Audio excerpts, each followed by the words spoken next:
Hello दोस्तों, इस video में हम लोग पढ़ने वाले हैं अपवर्तक या गुणनखंड।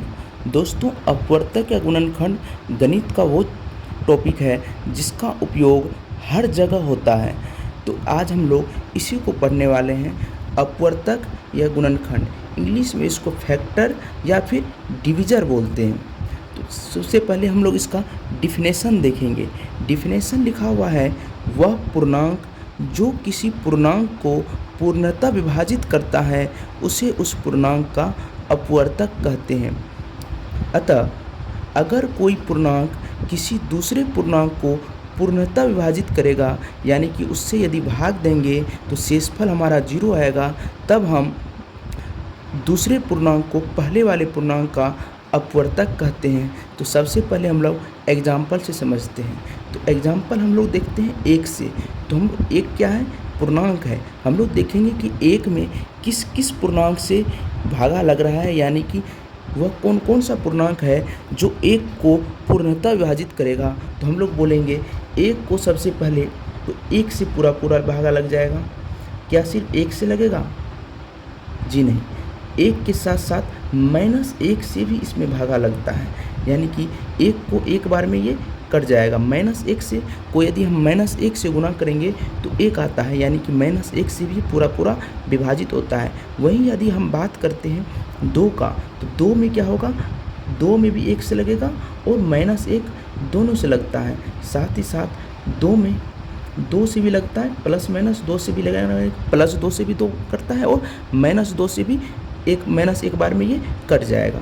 उसी तरह बात करते हैं 3 का, तो 3 में किससे लगेगा, +-1 से लगेगा और +-3 से लगेगा, यानी कि +-1 1 का फैक्टर है, +-1 और +-2 2 का फैक्टर है, +-1 और +-3 3 का फैक्टर 3 का गुणनखंड है।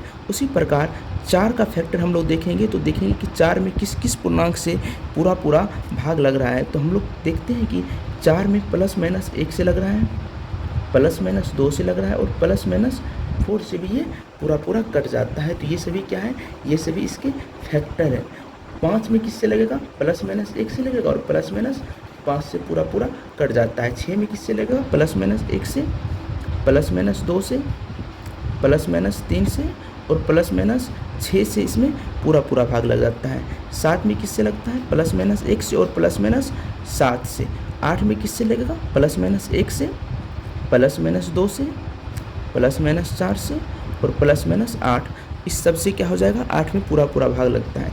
3 में किससे लगेगा, +-1 से, +-3 से और +-9 से लगेगा।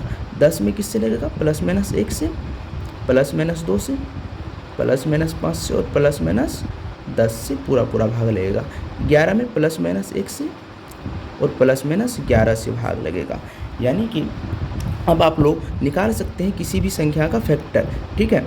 उसके बाद आप लोगों को इसमें 3 चीज़ें याद रखनी है कि एक +-1 जो है, ये जो +-1 है ये सम में आ रहा है, +-1 सम में आ रहा है, यानी ये +-1 जो होता है सभी पूर्णांक का फैक्टर होता है। उसके बाद हम लोग यदि बात करते हैं 0 का, तो 0 का फैक्टर क्या होगा, क्या 0 में 1 से लगेगा, 0 बार में लग जाएगा। क्या 0 में 2 से लगेगा, +-2 से लगेगा, 0 बार में लग जाएगा। +-3 से लगेगा, सबसे लग जाता है इसमें। यानी कि दूसरी बात जो आप लोगों को याद रखना है वो ये है कि 0 का फैक्टर सभी पूर्णांक होते हैं, 0 के फैक्टर सभी पूर्णांक होते हैं। उसके बाद तीसरी चीज़ें आपको यह याद रखना है कि 0 जो होता है वो किसी भी पूर्णांक का फैक्टर नहीं है। 0 किसी भी पूर्णांक का फैक्टर नहीं है। 0 सिर्फ एक पूर्णांक का फैक्टर होता है, वो है सिर्फ 0, यानी कि 0 सिर्फ 0 का फैक्टर होता है, उसको छोड़ के किसी भी पूर्णांक का फैक्टर 0 नहीं होता है।